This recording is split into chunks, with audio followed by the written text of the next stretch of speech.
Thank you, Mr. Chair. Today we've heard a lot of different legal theories about interpreting the Constitution, and at times I know it feels a little bit like a law school lecture. So I'd like to kind of cut through the legalese and clearly focus on something that I find deeply troubling. What Republicans are offering is a plan to redefine who gets to be American. And it's a big step towards a country where Americanness itself applies to only a privileged few, and a country where future and past generations are relegated to an underclass status.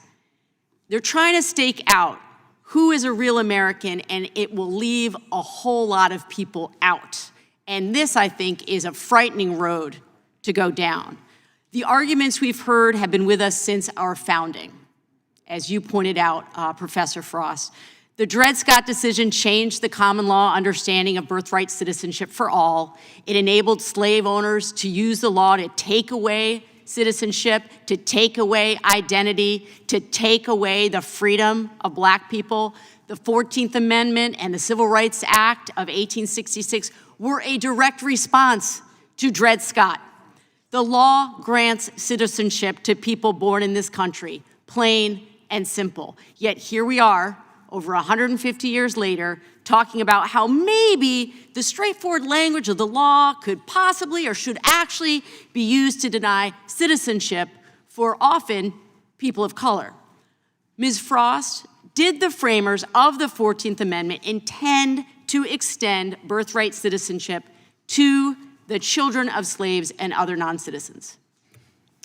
Yes, the Reconstruction Congress could not have been clearer. They used clearer language, and their discussions that followed made this clear. They said, of course, they wanted to overrule Dred Scott, which included giving citizenship to all enslaved Americans, including those who had arrived illegally because they'd been illegally imported after the laws prohibited it. They were the illegal aliens of the day. The Reconstruction Congress said, we want them to have citizenship. The second group, explicitly discussed, was the children of immigrants, in particular, the children of Chinese immigrants. That was the intention of the Reconstruction Congress, and they achieved that through clear language. Thank you, through clear language.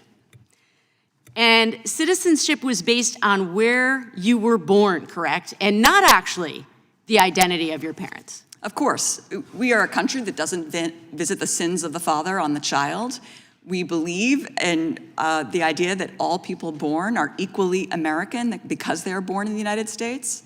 Our Constitution rejected titles of nobility explicitly. We, of course, rejected a hereditary monarchy.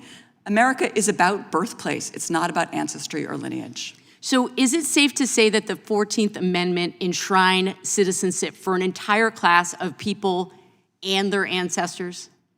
Yes, of course. And any other rule would require a test of lineage and ancestry for every new child born in the United States. I'd like to quickly add 33 countries have birthright citizenship in response to Congressman Hunt's question, including Mexico and Canada. We are not outliers. Exactly. I'm so glad you brought that up because I had it in my notes to bring that up as well. So what if the Supreme Court decides that the 14th Amendment actually does not give citizenship to children born in this country to non-citizens? What if the Supreme Court made that ruling? Where does that leave the descendants of those who've been granted birthright citizenship? Yeah, I mean, it would unwind the citizenship of the entire country. We are a nation of immigrants.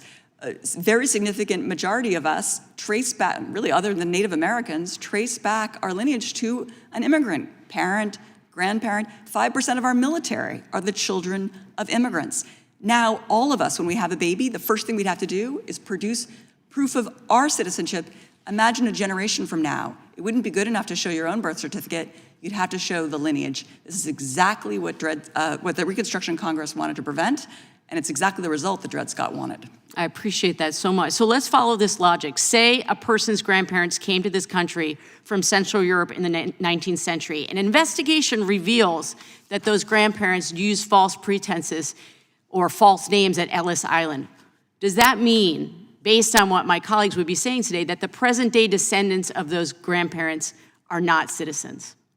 The logic of the position is that every single person who considers themselves an American, perhaps people in Congress, certainly people voting, would suddenly be under scrutiny, and any flaw in their family's immigration history, going back to the Contract Labor Act of 1885, where if you came to the US with a contract to work, that was illegal.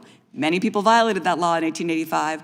All of those people, their descendants today, could have their citizenship questioned and could be stripped of their citizenship under the executive order. Thank you. And if I could, in conclusion, because I see that I'm out of time, doing away with birthright citizenship is an intentional choice to give this president, I believe, massive power to dictate who is and who is not an American. I yield back.